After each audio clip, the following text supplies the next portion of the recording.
દર્શક મિત્રો, હું જપન શાહ કાનમ એક્સપ્રેસ ન્યૂઝમાં આપનું સ્વાગત છે। જોઈએ આજના મુખ્ય અને મહત્વના સમાચાર। જાફરાબાદ ખાતે કારગિલ શહીદોને શ્રદ્ધાંજલિ તેમજ કારગિલ વિજય દિવસની ઉજવણી કરવામાં આવી।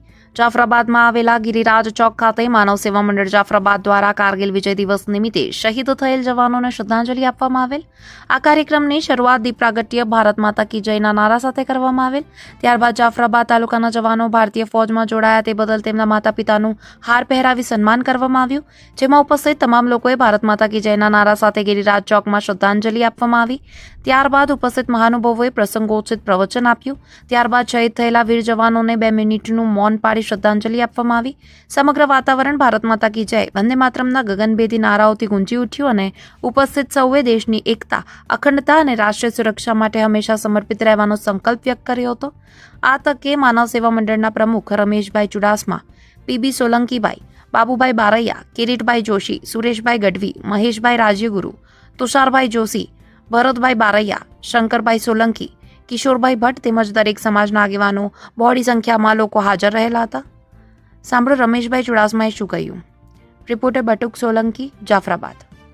આજ રોજ જાફરાબાદના ગિરિરાજ ચોકમાં કારગિલ શહીદ શ્રદ્ધાંજલિનો કાર્યક્રમનું આયોજન માનવ સેવા મંડળ ટ્રસ્ટ જાફરાબાદના ઉપક્રમે કરવામાં આવેલ। આ કાર્ય છેલ્લા 26 વર્ષ પૂર્ણ કરી 27 વર્ષ નિરંતર કરેલું છે અને એના માટે એનો તમામ યશ માનવ સેવા મંડળ ટ્રસ્ટ અને સ્થાનિક જે દેશભક્તિના યુવાનોનો છે। અને આ કાર્ય એવું છે કે લોકોને પ્રેરણા આપે એના માટે થઈને અમે કાર્ય કરી રહ્યા છીએ। એની અંદર અમે જાફરાબાદના અંદર લોક જાગૃતિ માટે અને આપણા ભારત દેશના સૈનિકો બનવા માટે જુદા જુદા કાર્યક્રમોથી પ્રેરણા આપે મળે એના માટે વિવિધ પ્રકારના પ્રોત્સાહિત કરવાના કાર્યક્રમો કર્યા છે।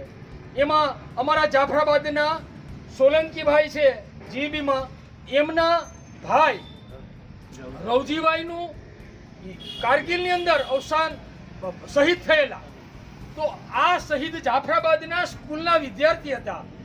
આ બધા જ લોકો પ્રેરણા લઈ આજે જાફરાબાદ વિસ્તારની અંદર 100 જેટલા તાલુકા લેવલેથી યુવાનો આર્મીમાં છે અને એના માટે અમને ખૂબ ગૌરવ માનવ સેવા મંડળે છે। અને એના માટે વઢેરાની અંદરથી પણ આજે આર્મીની અંદર ભાલિયા પરિવારના ઉપસ્થિત રહીને એનું સન્માન કર્યું છે, એનો પણ અમને ગૌરવ છે। આજે વાંઢની અંદર દીકરી છે, એણે આસામ રેજિમેન્ટની અંદર સ્થાન પ્રાપ્ત કર્યું છે, એમનું ગયા વર્ષે અમે એનું સન્માન કર્યું હતું। આ સન્માનથી અમને પણ ખરેખર ઉર્જા મળે છે અને ઉર્જાને લીધે અમે આ કાર્ય કરીએ છીએ અને આ કાર્ય માટે તમામ યશ છે એ મારી આ જાફરાબાદની પ્રજાને હું આપું છું। આટલું કઈ વિરમું છું। વંદે માતરમ, ભારત માતા કી જય।